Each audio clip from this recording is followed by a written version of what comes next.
विज्ञानात दररोज नवनवीन क्रांती घडतच असते. अशीच क्रांती घडवण्याचा ध्यास धरलेल्या चिमुकल्या बालवैज्ञानिकांनी एक वेगळीच शक्कल लढवली.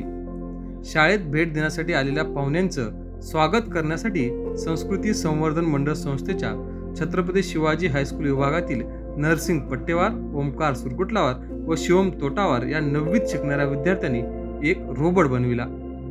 शाळेच्या अटल टिंकरिंग प्रयोगशाळेत हे विद्यार्थी प्रशिक्षण घेत आहेत. 2016 साली आमच्याकडे अटल टिंकरिंग लॅब मिळालेली आहे आणि सदरील लॅब हे नीती आयोगाकडून आम्हाला प्राप्त झालेली आहे. याचा मुख्य उद्देश म्हणजे शालेय स्तरामध्येच विद्यार्थ्यांना एक नवीन संशोधन करण्याची सवय लागावी आणि त्यांना प्रेरणा मिळावी आणि शालेय जीवनामध्येच बालवैज्ञानिक तयार व्हावे, हा या पाठीमागचा उद्देश होता. विद्यार्थ्यांचा सर्वांगीण विकास कसा साधता येईल यासाठी आम्ही प्राधान्याने विद्यार्थ्यांवर काम करत असतो आणि त्या पद्धतीने संस्था सुद्धा आम्हाला वेळोवेळी यासाठी मदत करत असते. ते शिकत असलेल्या रोबोटिक्स तंत्रज्ञानाचा वापर करून शाळेसाठी एखादं अनोखं उपकरण तयार करावं याची कल्पना त्यांना सुचली. यासाठी त्यांनी इंटरनेटचा आधार घेत काही नवीन प्रयोग शोधण्याचा प्रयत्न केला.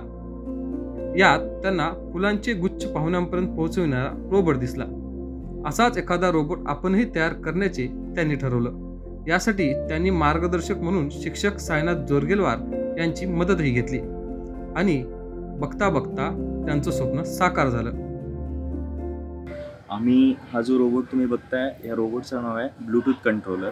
वॉकिंग आहे तो, सध्या हा वॉकिंग मोडमधला आहे. हे आम्ही अटल टिंकरिंग लॅबच्या सहाय्याने बनवलेलं आहे.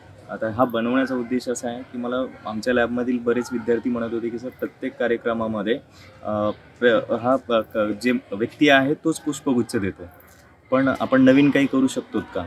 तर त्यातून ही संकल्पना आम्हाला समोर आली आणि आम्ही ठरवलं की रोबोटच्या सहाय्याने पुष्पगुच्छ द्यायचं ठरवावं. मग हा तो त्यातून तयार झालेला आहे.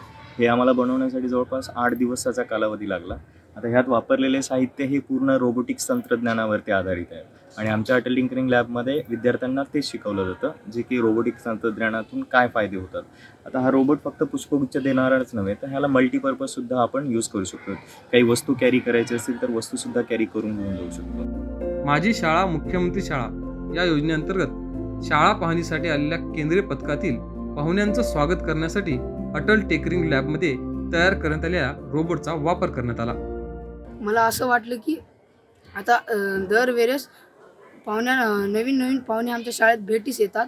त्यांच्यासाठी भेटीसाठी कोणते तरी एक मामा येऊन प्लेटमध्ये पुष्पगुच्छ घेऊन येतात.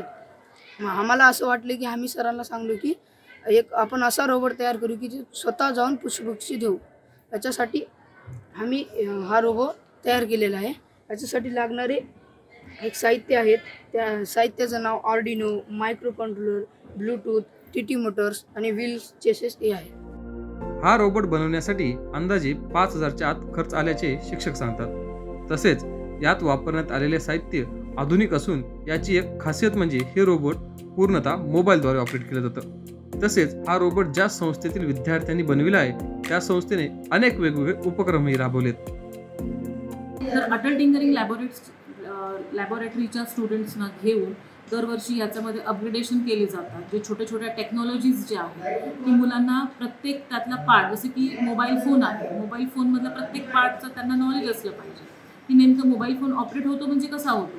तर ह्या सगळ्या बेसिक्सला घेऊन छोटे बारकावे दिले जातात, जेणेकरून मुलांमधले जे स्किल आहे, उत्सुकता आहे, त्याला वाव मिळतो आणि ह्याच त्यांच्या इनोव्हेशनमुळे म्हणा किंवा त्यांच्या त्या थिंकिंगमुळे जे वातावरण मिळाले, आज हा रोबोट आपल्यासमोर आहे, जो की येणाऱ्या पाहुण्यांना ग्रीट करतो किंवा त्यांना जे हवंय ते सर्व करतो तो रोबोट. सध्या हा रोबोट फक्त चालणारा जरी असला तरी त्याला पुढे चालून बोलणारा करणार असल्याचा विद्यार्थ्यांचा मानस आहे. यातील सेन्सर्स आधुनिक असून या रोबोटमध्ये येणाऱ्या काळात अनेक बदल केले जाऊ शकतात.